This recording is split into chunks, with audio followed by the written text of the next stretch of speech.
connais ce truc, toi? Cette petite flamme. Cette chose au fond de ton cœur qui te hurle de foncer et de créer des choses. Quand elle est là, je me sens bien. Je me sens moi. Mais parfois je la sens qui s'amenuise, qui disparaît. Et dans ces moments-là, au lieu de l'entretenir et de la faire grandir, je la regarde partir au loin. À certains moments, quand je vois des choses qui m'inspirent, comme des films, des spectacles, alors je sens que cette flamme, elle explose. Et j'ai l'impression que plus rien ne pourra arrêter ma créativité. Puis il arrive l'heure où je dois aller me coucher. Je m'endors. Et puis je me réveille.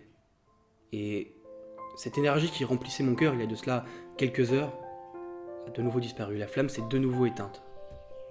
Et plus le temps passe, plus je sens qu'il est dur de la rallumer. J'ai l'impression d'avoir abandonné. J'ai l'impression que la passion qui m'a animé de manière si intense est en train de disparaître. J'avais plein d'idées, et j'avais de l'espoir à plus savoir qu'en faire. J'avais beaucoup d'ambitions, même si pour être honnête avec moi-même, je me suis rarement donné les moyens de ces ambitions, mais ce qui est sûr et certain en tout cas, c'est que j'aime pas la personne que je suis en train de devenir. Je deviens aigri, j'envie les gens talentueux, les gens heureux et tous ceux qui semblent heureux. Je me donne une tonne d'excuses pour ne rien faire.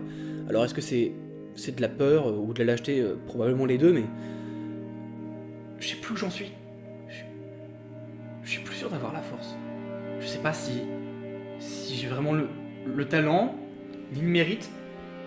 Et j'ai pas envie d'être une de ces énièmes personnes qui a tout quitté pour réaliser ses rêves et qui a fini par abandonner avant même d'avoir pu accomplir quoi que ce soit parce qu'il s'est rendu compte qu'il avait pas les épaules et je sais plus si je les ai, les épaules.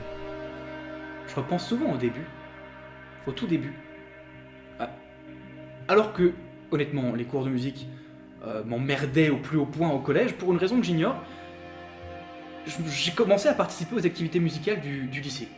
Et cette petite décision qui de prime abord ne semble avoir aucune conséquence, je pense que ce petit choix a totalement changé ma vie.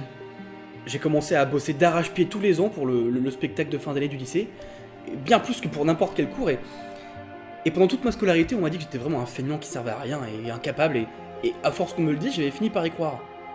Et à ce moment-là, j'ai réussi à me prouver que c'était pas vrai, que je pouvais bosser 1000 fois plus que tous les autres pour arriver à un objectif, pour quelque chose qui me passionne. Et ça a tout changé.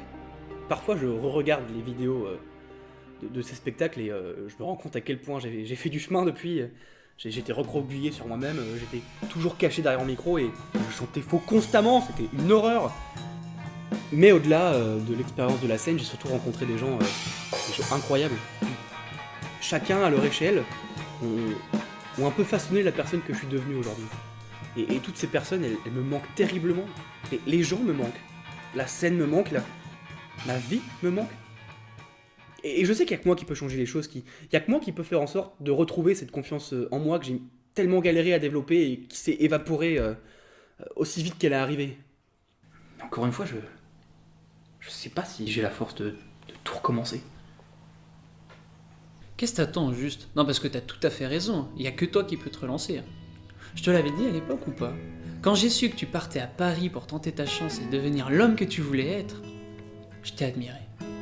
J'étais épaté, tu m'as montré que c'était possible. Alors oui, bon, t'as dû rentrer à cause du Covid, et ensuite t'as commencé à ne plus avoir d'argent, bref. C'est pas grave, t'avais continué, tu continuais à créer. Et même là, je t'ai encore plus admiré. T'avais même parlé d'un truc avec des musiciens, mais ça avait l'air génial. Puis, t'as disparu. Tu t'es laissé aller. Tu t'es renfermé sur toi-même et, comme une fleur, t'as commencé à te faner. La dernière fois qu'on s'est vu, tu m'as dit... Il faut que je me ressaisisse, que je retrouve une routine régulière. Recommencer à faire du sport par exemple, au moins une fois tous les 2 jours. À cause de ce satané confinement, j'ai pris du bide. Je dois absolument m'en débarrasser. Et là, je te vois, t'as pris 10 kilos, tu te laisses pousser la barbe et les cheveux, on dirait un ermite. T'étais le premier à me dire, faut faire des choses. Et là, depuis 1 an, t'as décidé de plus rien faire. Juste une question, pourquoi? Je comprends tout ce que tu m'as dit juste avant, mais c'est pas en t'apitoyant sur ton sort que tout va aller mieux. Je sais que ta vie sur Paris, elle te manque, et que tes amis aussi de là-bas te manquent. Et que t'as qu'une seule envie, c'est de retourner là-bas pour continuer ce que t'as laissé.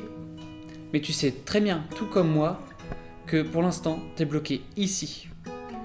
et que ça va pas changer avant un long moment. Tu peux pas te permettre d'attendre que la situation s'arrange pour recommencer à vivre. Commence à faire des choses par plaisir. Et si ça marche pas, si c'est de la merde, on s'en fout, tu le publies pas. Mais n'abandonne pas, ok? Ok. Bon, par contre, avant de te relancer, on a besoin d'un nouveau départ. Et pour ça, on va rectifier quelques petits trucs. C'est-à-dire? Mais pourquoi t'as coupé si court?